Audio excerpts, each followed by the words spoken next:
ಇಲ್ಲ ದತ್ತ ಮಹಾಪ್ರಭುಗಳೇ, ನನ್ನಿಂದ ಈ ಮನೇಲಿರಕ್ಕೆ ಸಾಧ್ಯನೇ ಇಲ್ಲ. ಎಲ್ಲಿ ನೋಡಿದ್ರು ನನ್ನ ಸೊಸೆನೇ ಕಾಣ್ತಾಳೆ. ಅಲ್ಲೇನೋ ನಿಂತ್ಕೊಂಡು ನನಗೆ ಬೈತಿದ್ದಾಳೇನೋ ಅನ್ಸತ್ತೆ. ನಾನು ಈ ಕೂಡಲೇ ಮಾಧವನ್ ಮನೆಗೆ ಹೋಗ್ತೀನಿ. ಅಲ್ಲಿ ಹೋಗಿ ನನ್ನ ಸೊಸೆಗೆ ಆರೈಕೆ ಮಾಡಿ ಆದಷ್ಟು ಬೇಗ ಅವಳನ್ನ ಗುಣಪಡಿಸಿ ಇಲ್ಲಿ ಕರ್ಕೊಂಡ್ ಬರ್ತೀನಿ. ನಾ ಹೊರಡ್ತೀನಿ. ನಿನ್ನ ಆತಂಕ ನನಗೆ ಅರ್ಥ ಆಗತ್ತೆ. ಈಗ ನೀನು ಅಲ್ಲಿಗೆ ಹೋಗೋದ್ರಿಂದ ಯಾವ ಪ್ರಯೋಜನನೂ ಇಲ್ಲ ಜುಕ್ಕ. ಯಾಕೆ ಅಂತಂದರೆ ಅವಳ ತಾಯಿ ಅವಳನ್ನು ನೋಡ್ಕೋತಾ ಇದ್ದಾಳೆ. ಪ್ರಪಂಚದಲ್ಲಿ ತಾಯಿಗಿಂತ ಒಳ್ಳೆಯ ಔಷಧಿ ಸಿಗುತ್ತೇನೋ ನನಗೆ ನಂಬಿಕೆ ಇದೆ ಕಣೋ. ನನ್ನ ಮೊಮ್ಮಗಳು ಚೇತರಿಸ್ಕೋತಾಳೆ ಅಂತ ಧೈರ್ಯವಾಗಿರು. ನೋಡು, ಅವಳು ಹುಷಾರಾದ್ಮೇಲೆ ಅವಳನ್ನ ಇಲ್ಲಿ ಕರ್ಕೊಂಡು ಬರೋಣ. ಎಲ್ಲ ನನ್ನ ಕರ್ಮ ದತ್ತ ಮಹಾಪ್ರಭುಗಳು. ನಾನು ಮಾಡಿದ ಪಾಪದ ಕರ್ಮಗಳು ನನ್ನ ಸೊಸೆ ಈಗ ಅನುಭವಿಸ್ತಾ ಇದ್ದಾಳೆ. ನಾನು ಅನ್ಕೊಂಡಿದ್ದು ಏನೂ ನಡೆಯೋದೇ ಇಲ್ಲ ಅನ್ಸುತ್ತೆ ದತ್ತ ಮಹಾಪ್ರಭುಗಳ. ನನ್ನ ಮಗ ಸೊಸೆ ಇಬ್ರು ಒಂದಾಗಬೇಕು, ಸುಖವಾಗಿ ಜೀವನ ಮಾಡಬೇಕು ಅಂತ ನಾನು ಆ ಭಗವಂತನಲ್ಲಿ ಪ್ರಾರ್ಥನೆ ಮಾಡಿದ್ದೆ. ನನ್ನ ಪ್ರಾರ್ಥನೆ ಆ ದೇವರಿಗೆ ಇಷ್ಟ ಆಗ್ಲಿಲ್ಲ ಅಂತ ಕಾಣುತ್ತೆ. ಇಂಥ ಪರಿಸ್ಥಿತಿ ತಂದಿಟ್ಬಿಟ್ಟ ನನ್ನ ಸೊಸೆಗೆ. ಈಗ ನಾಳೆ ನನ್ನ ಮಗ ಬಂದು ನನ್ನ ಹೆಂಡತಿ ಎಲ್ಲಪ್ಪ ಅಂತ ಕೇಳಿದ್ರೆ ನಾನು ಏನು ಉತ್ತರ ಕೊಡ್ಲಿ? ಜುಗ್ಗ, ವಿಧಿಯ ಆಟನ ನಾವು ಯಾರೂ ತಿಳ್ಕೊಂಡವ್ರಿಲ್ಲ ಕಣೋ. ಯಾವಾಗ ಏನೇನಾಗಬೇಕೋ ಅದು ಹಾಗೆ ಆಗತ್ತೆ. ಮನುಷ್ಯನಿಗೆ ಸದಾ ಸುಖ, ಸಂತೋಷ, ನೆಮ್ಮದಿ ಸಿಗೋ ಹಾಗಿದ್ರೆ ಆ ಭಗವಂತ ಯಾತಕ್ಕೆ ಅವತಾರ ಮಾಡ್ತಿದ್ದ ಹೇಳು? ಈ ಭೂಮಿ ಮೇಲೆ ಯಾವಾಗ ಅನ್ಯಾಯ, ಅಧರ್ಮ ಜಾಸ್ತಿ ಆಗುತ್ತೋ ಹಾಗೆಲ್ಲ ಅವನು ಒಂದಲ್ಲ ಒಂದು ರೂಪ ತಾಳಿ ಆ ಕೆಟ್ಟತನಕ್ಕೆಲ್ಲ ಒಂದು ಅಂತ್ಯ ಹಾಡೇ ಹಾಡ್ತಾನೆ ಕಣೋ. ಅದುವರೆಗೂ ನಾವು ತಾಳ್ಮೆಯಿಂದ ಇರಬೇಕು ಅಷ್ಟೇ. ನಿನ್ನ ಕನಸು ಈಡೇರುತ್ತೆ ಜುಗ್ಗ, ನಿನ್ನ ಕನಸು ಈಡೇರುತ್ತೆ. ತಾಳ್ಮೆ ಇಟ್ಕೋ.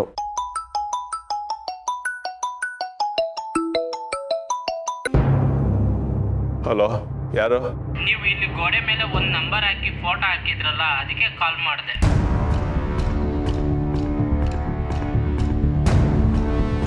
ಫೋಟೋ? ಹೌದು, ಆ ಶಾರ್ವರಿ ಫೋಟೋ. ಹೌದು ಕಣ್ರಿ, ಈ ಫೋಟೋದಲ್ಲಿರೋರ್ನ ನಮ್ಮ ಏರಿಯಾದಲ್ಲಿ ನೋಡಿದೆ, ಅದಕ್ಕೆ ಫೋನ್ ಮಾಡಿದೆ. ಏನ? ನಿಮ್ಮ ಏರಿಯಲ್ಲಿ ಇದ್ದಾರಾ? ಸ್ವಲ್ಪ ಅಡ್ರೆಸ್ ಹೇಳ್ತೀರಾ? ಹೊಸಕೆರಳ್ಳಿ ರಿಂಗ್ ರೋಡ್ ಹೋಗುತ್ತಲ್ಲ, ಅದ್ರ ಪಕ್ಕದ ಏರಿಯಾ. ಹೌದಾ? Thank you very much. ಬರ್ತೀನಿ, ಈಗಲೇ ಬರ್ತೀನಿ. ದತ್ತ ಮಹಾಪ್ರಭುಗಳೇ, ಬಂದೆ. ಚೆನ್ನಾಗಿ ಹೋಗ್ತಿದ್ದಾನೆ ಇವನು.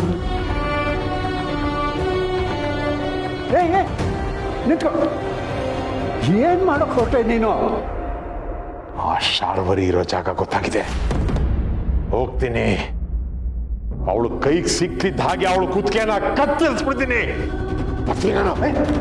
ಹುಚ್ಚೋ, ಇದೆಲ್ಲ ಕೋಪದಿಂದ ಆಗೋ ಕೆಲಸ ಅಲ್ಲ ಕಣೋ. ಬಿಸಾಕೋದನ್ನ ಬೇಡ. ಬಿಸಾಕು ಒಂದೇ. ಒಂದು ಅನಾಹುತ ತಪ್ಪಿಸೋದಕ್ಕೆ ಹೋಗಿ ಇನ್ನೊಂದು ಅನಾಹುತ ಮಾಡೋಕ್ಕೆ ಹೋಗಬೇಡ. ಮೊದಲು ಪೊಲೀಸ್ನವ್ರಿಗೆ ತಿಳಿಸೋಣ, ಆಮೇಲೆ ಹೇಗಿದ್ರು ನನ್ನ ಮೊಮ್ಮಗ ಬರ್ತಾನೆ, ಅವನ ಜೊತೆಲಿ ಹೋಗಿವಂತೆ. ಇಂಥ ಸಮಯದಲ್ಲಿ ಒಬ್ಬೊಬ್ಬರೇ ಓಡಾಡಬಾರ್ದು. ದತ್ತ ಮಹಾಪ್ರಭುಗಳೇ, ನನ್ನ ಸಂಕಟ ನಿಮ್ಗೆ ಯಾಕೆ ಅರ್ಥ ಆಗ್ತಾ ಇಲ್ಲ? ಶಾರ್ವರಿ ಹೆಸರು ಕೇಳಿದ್ರೆ ರಕ್ತ ಕುದಿಯತ್ತೆ. ನೋಡ್ತಿದ್ದ ಹಾಗೆ ಸೀಳ್ ಹಾಕ್ಬಿಡ್ಬೇಕು ಅನ್ಸತ್ತೆ. ಅಂತದ್ರಲ್ಲಿ ಅವಳು ಎಲ್ಲಿದ್ದಾಳೆ ಅಂತ ಗೊತ್ತಾದ ಮೇಲೂ ಸುಮ್ಮನೆ ಇರು ಅಂತ ಹೇಳ್ತಾ ಇದ್ದೀರಲ್ಲ, ಇದು ಸರಿನಾ? ಸುಮ್ಮನೆ ಇರು ಅಂತ ನಾನು ಹೇಳ್ತಾ ಇಲ್ಲ ಕಣೋ, ಆದರೆ ತಲೆ ಗಟ್ಟಿಯಾಗಿದೆ ಅಂತ ಬಂಡೆಗೆ ಚಚ್ಕೋಬಾರ್ದು ಅಂತ ಹೇಳ್ತಾ ಇದ್ದೀನಿ ಅಷ್ಟೇ. ಮೊದಲು ಪೊಲೀಸ್ನವ್ರಿಗೆ ಫೋನ್ ಮಾಡೋಣ, ತಡಿ.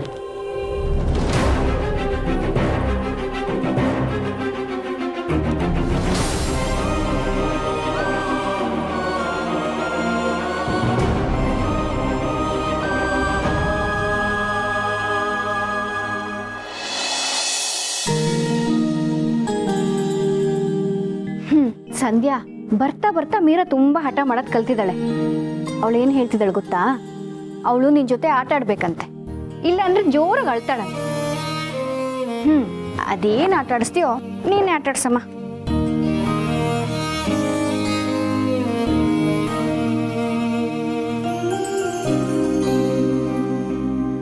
ಅಯ್ಯಯ್ಯೋ, ಸ್ಟವ್ ಮೇಲೆ ಹಾಲಿಟ್ಟಿದ್ದೀನಿ.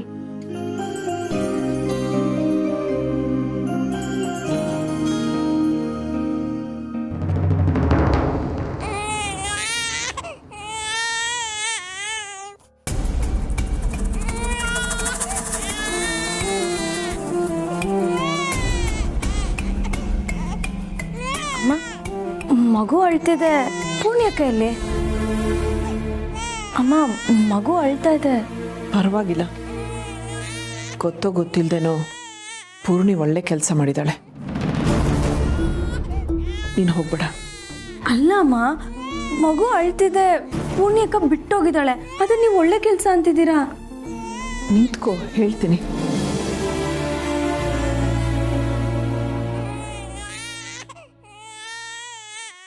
ಅಯ್ಯಯ್ಯೋ, ಮಗು ಅಳ್ತಾ ಇದೆ.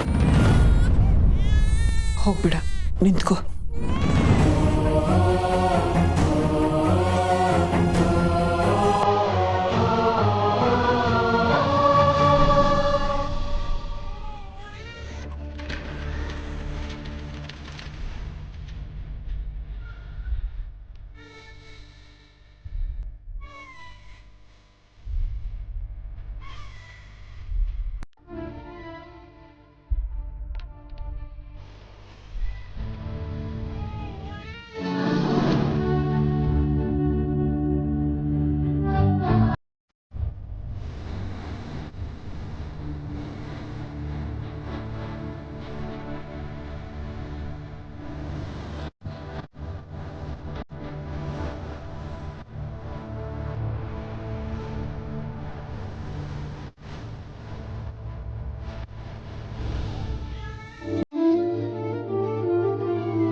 ಏನಾಗಿದೆ ಸಂಧ್ಯಾ ನಿನಗೆ?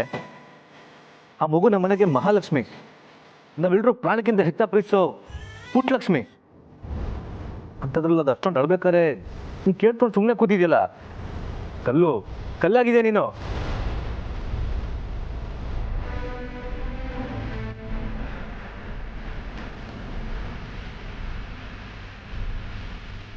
ನಾವು ಆಡೋ ಮಾತುಗಳು ನಿಂಗೆ ಅರ್ಥನೇ ಆಗ್ತಾ ಇಲ್ವಾ? ನಡೆದಿದ್ದೆಲ್ಲ ನಡೆದೋಯ್ತು, ಇನ್ನೂ ಅದೇ ಗುಂಗಲಿರ್ತೀಯ?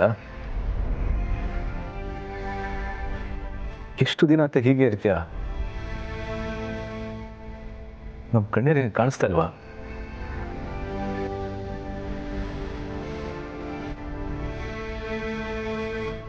ಅವಳು ಎಷ್ಟು ದಿನ ಅಂತ ಹೀಗೆ ನೋಡೋದು ಅಣ್ಣ?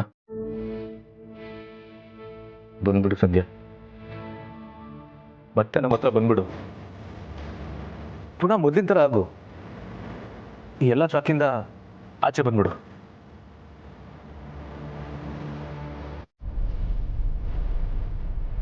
ಪ್ಲೀಸ್ ಸಂಧ್ಯಾ, ನನಗೆ ನನ್ನ ತಂಗಿ ಬೇಕು. ನೋಡು, ನೀನು ನನ್ನನ್ನೆಲ್ಲ ಕಾಯ್ತಾ ಇದ್ದೀವಿ.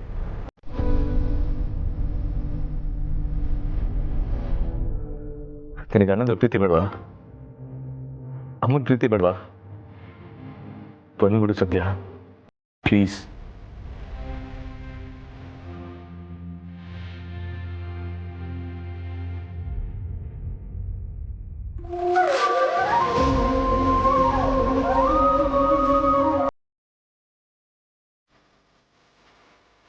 ಬಾಬು, ಅಭಿ, ಅಭಿ, ನನ್ನ ಜೊತೆ ಬನ್ನಿ.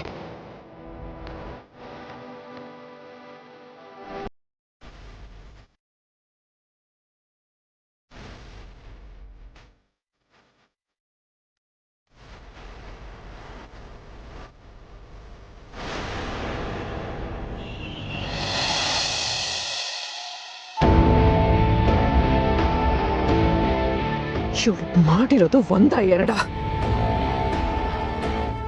ಮಾಡಿರೋ ಪಾಪಗಳಿಗೆ ಲೆಕ್ಕನೇ ಇಲ್ಲ. ಅಂಥದ್ರಲ್ಲಿ ಇವಳನ್ನು ಇಷ್ಟು ದಿನ ಬಿಟ್ಟಿರೋದೇ ಹೆಚ್ಚು. ಸುಮ್ಮನಿರಕ್ಕಾಗಲ್ಲ. ಈ ಶಾರ್ವರಿ ಎಲ್ಲೇ ಇರಲಿ, ಪಾತಾಳದಲ್ಲೇ ಬಚ್ಚಿಟ್ಕೊಂಡಿರ್ಲಿ, ಇವಳನ್ನು ನಾನು ಹುಡುಕ್ತೇನೆ. ಅವಳು ನನ್ನ ಪ್ರಾಣ ತೆಗಿತಾಳೆ ಅಂದ್ರು ಅದ್ರ ಬಗ್ಗೆ ನನಗೆ ಚಿಂತೆ ಇಲ್ಲ. ಆದ್ರೆ ಈಗ ಅವಳು ಆಟ ಆಡ್ತಾ ಇರೋದು ಮಕ್ಕಳ ಜೀವದ ಜೊತೆ. ನನಗೆ ಮಕ್ಕಳ ಜೀವ ಅಂದ್ರೆ ಪ್ರಾಣಕ್ಕಿಂತ ಹೆಚ್ಚು.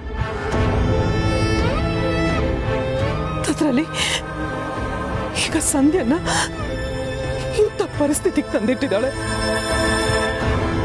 ಇಲ್ಲ, ಇನ್ನ ಶಾರ್ವರಿಗೆ ಉಳಿಗಾಲ ಇಲ್ಲ.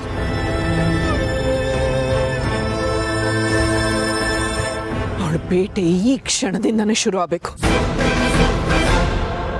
ಆ ಪಾಪಿ ಭೂಮಿ ಮೇಲೆ ಎಲ್ಲೇ ಇದ್ರು ಹುಡುಕಿ ಕರ್ಕೊಂಡ್ಬರ್ಬೇಕು. ನೀವೇನ್ ಮಾಡ್ತಿರೋ, ಹೇಗೆ ಹುಡುಕ್ತಿರೋ ಗೊತ್ತಿಲ್ಲ, ಆದ್ರೆ ಇನ್ ಮುಂದೆ ನಾವು ಕೊಡೋ ಏಟಿಗೆ ಅವಳು ವಿಲವಿಲ ಅಂತ ಒದ್ದಾಡ್ತಾ ಅವಳು ಬಚ್ಚಿಟ್ಕೊಂಡಿರೋ ಬಿಲದಿಂದ ಹೊರಗೆ ಬರಬೇಕು. ಅಮ್ಮ, ಅದೆಷ್ಟೇ ಕಷ್ಟ ಆದರೂ ಪರವಾಗಿಲ್ಲ, ನೀವು ಹೇಳಿದ್ದನ್ನ ನಾವು ಮಾಡೇ ಮಾಡ್ತೀವಿ. ಹೌದಮ್ಮ, ಆ ಶಾರ್ವರಿನ ಉಳಿಸೋ ಮಾತೇ ಇಲ್ಲ. ಆದಷ್ಟು ಬೇಗ ಅವಳನ್ನ ಹಿಡಿದು ನಿಮ್ಮ ಮುಂದೆ ನಿಲ್ಲಿಸ್ತೀವಿ. ಬಿಡಬಾರ್ದು ಮಕ್ಕಳ, ಅವಳನ್ನಂತೂ ಸುಮ್ಮನೆ ಬಿಡಬಾರ್ದು.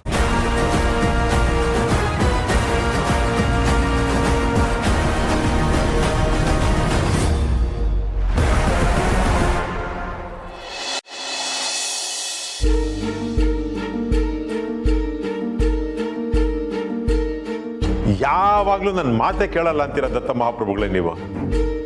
ಇಲ್ಲಿ ನೋಡಿ, ಇಷ್ಟೊತ್ತಾಯ್ತು, ಸಮರ್ಥ ಬರಲೇ ಇಲ್ಲ. ನಾವಿಲ್ಲಿಂದ ಹೋಗೋಷ್ಟರಲ್ಲಿ ಅವ್ರು ತಪ್ಪಿಸ್ಕೊಂಡ್ಬಿಟ್ರೆ ಏನ್ ಮಾಡೋದು? ಒಂದು ಕೆಲಸ ಮಾಡು, ನಿನಗೆ ಯಾರು ಫೋನ್ ಮಾಡಿದ್ರು ಅವನಿಗೆ ನೀನೇ ಫೋನ್ ಮಾಡು. ಫೋನ್ ಮಾಡಿಬಿಟ್ಟು ಶಾರ್ವರಿ ಅಲ್ಲೇ ಇದ್ದಾಳ ಅಥವಾ ಹೋದರೆ ಎಲ್ಲಿಗೆ ಹೋಗಿದ್ದಾಳೆ, ಏನು ಎತ್ತ ಅಂತ ಎಲ್ಲ ಇನ್ಫಾರ್ಮೇಷನ್ನು ಕಲೆಕ್ಟ್ ಮಾಡು. ಒಳ್ಳೆ ಐಡಿಯಾ, ಮಾಡ್ತೀನಿ.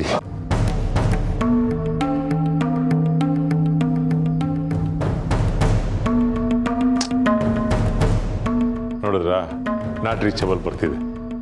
ಖಂಡಿತವಾಗ್ಲೂ ಅವ್ರ ಜಾಗ ಖಾಲಿ ಮಾಡಿರ್ತಾಳೆ.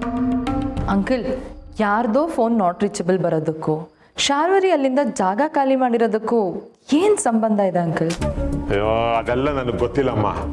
ನಾನು ಈಗಲೇ ಆ ಜಾಗಕ್ಕೆ ಹೋಗಬೇಕು, ಅವಳನ್ನ ಹಿಡಿಬೇಕು ಅಷ್ಟೇ. ನೋಡಿ, ಸಮರ್ಥು ಫೋನ್ ರಿಸೀವ್ ಮಾಡ್ತಿಲ್ಲ. ಮೋಸ್ಟ್ಲಿ ಅವನು ಬ್ಯುಸಿ ಇದ್ದಾನೆ ಅನ್ಸುತ್ತೆ. ಅವ್ನು ಬರೋವರೆಗೂ ದಯವಿಟ್ಟು ಯಾರು ಎಲ್ಗೂ ಹೋಗಬೇಡಿ. ಅಯ್ಯೋ, ಹಾಗಂತ ಸುಮ್ಮನೆ ಬಿಡಕ್ಕಾಗತ್ತೇನಮ್ಮ? ನನ್ಗೆ ಸುಮ್ಮನೆ ಕೂತ್ಕೊಳ್ಳೋಕ್ಕಾಗೋದಿಲ್ಲ. ನನ್ನ ಪ್ರಾಣ ಹೋದ್ರು ಸರಿ, ಅವಳನ್ನ ಇವತ್ತು ನೋಡ್ತಾ ಇರಿ ಏನ್ ಮಾಡ್ತೀನಿ ಅಂತ. ನಾನು ಈಗಲೇ ಹೊರಡ್ತೀನಿ. ನಡಿ, ನಿನ್ನ ಜೊತೆ ನಾನು ಬರ್ತೀನಿ. ಹೇಗಿದ್ರು ಪೊಲೀಸ್ನವ್ರಿಗೆ ವಿಷಯ ತಿಳಿಸಿದ್ದೀವಲ್ವಾ, ಅವರು ಹೋಗ್ಲಿಕ್ಕೆ ಬರ್ತಾರೆ. ನೋಡೋಣ ಅದೇನಾಗುತ್ತೆ. ಏನ್ ತತ್ತ ಇದು? ನೀವು ಇವ್ರ ಥರನೇ ಆಡ್ತಾ ಇದ್ದೀರಲ್ಲ. ಇಷ್ಟೊತ್ತಿನಲ್ಲಿ ನೀವಿಬ್ರೆ ಅಲ್ಲಿಗೆ ಹೋಗೋದು ಬೇಡ. ಏನಾದರೂ ಹೆಚ್ಚು ಕಡಿಮೆ ಆದರೆ ಸಮರ್ಥ ಬರಲಿ, ಇನ್ನೊಂದು ಸ್ವಲ್ಪ ಹೊತ್ತು ವೆಯ್ಟ್ ಮಾಡೋಣ. ಅಂಕಲ್, ನಿಮಗೆ ಕಾಲ್ ಮಾಡಿದ್ರಲ್ಲ, ಮತ್ತೆ ಅವ್ರಿಗೆ ಕಾಲ್ ಟ್ರೈ ಮಾಡಿ.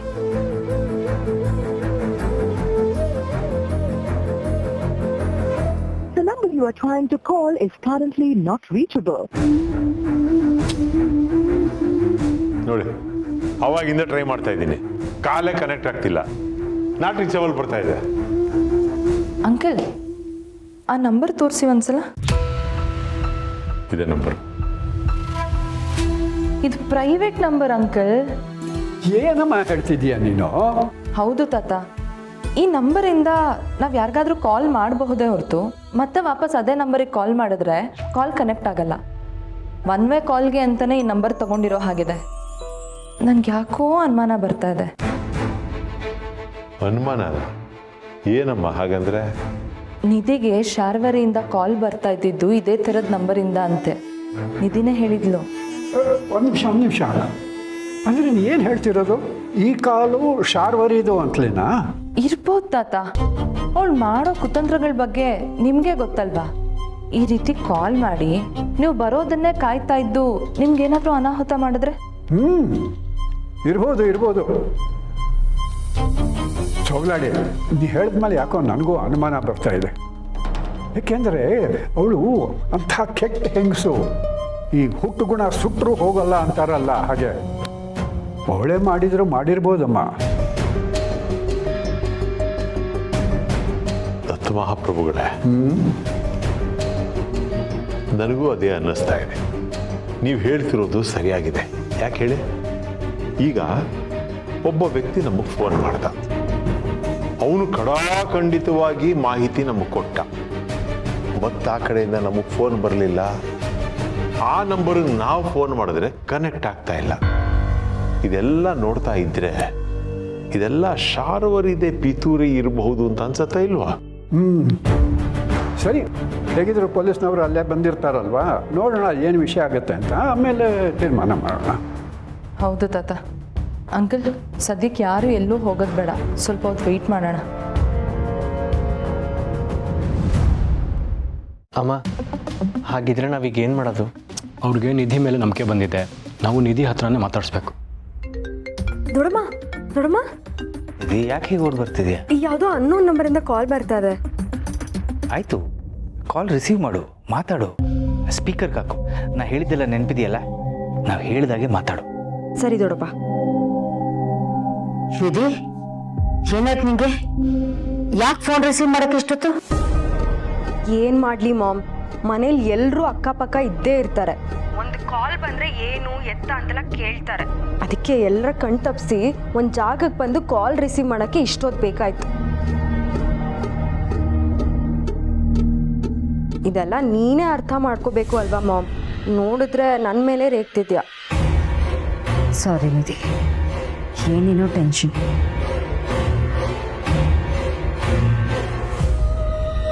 ಸರಿ ಮಾಮ್, ನಾನು ನಿನ್ನ ಮೀಟ್ ಮಾಡಬೇಕು. ಎಲ್ಲಿಗೆ ಬರಬೇಕು ಅಂತ ಹೇಳಲೇ ಇಲ್ಲ. ಮನೆಯಿಂದ ಆಚೆ ಬಂದು ಲೆಫ್ಟ್ ಕಟ್ ಮಾಡಿದ್ರೆ ಒಂದು ಮೇನ್ ರೋಡ್ ಸಿಗುತ್ತೆ, ಗೊತ್ತಲ್ವಾ? ಗೊತ್ತು ಮಾಮ್. ಆ ರೋಡಲ್ಲೇ 2 ಕಿಲೋಮೀಟ್ರ್ ಬಾ. ಅಲ್ಲಿ ಒಂದು ಗಣೇಶನ ಗುಡಿ ಇದೆ, ಅಲ್ಲಿ ನೀನು ರೈಟ್ ತಗೋ.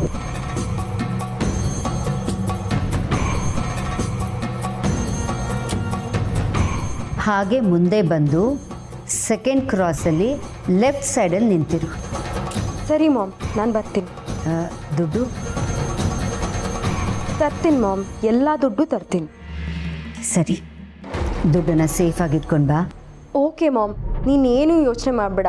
ನೀ ಹೇಳಿದ ಟೈಮ್ಗೆ ಹೇಳಿದ ಜಾಗಕ್ಕೆ ಅಷ್ಟು ದುಡ್ಡನ್ನ ತೊಗೊಂಬರ್ತೀನಿ. ಅದೇನೋ ಸರಿ, ಆದರೆ ನಿನಗೆ ಅಷ್ಟು ದುಡ್ಡು ಹೇಗೆ ಸಿಗುತ್ತೆ? ನೀನು ಯಾರ ಹತ್ರ ಕೇಳ್ತೀಯಾ?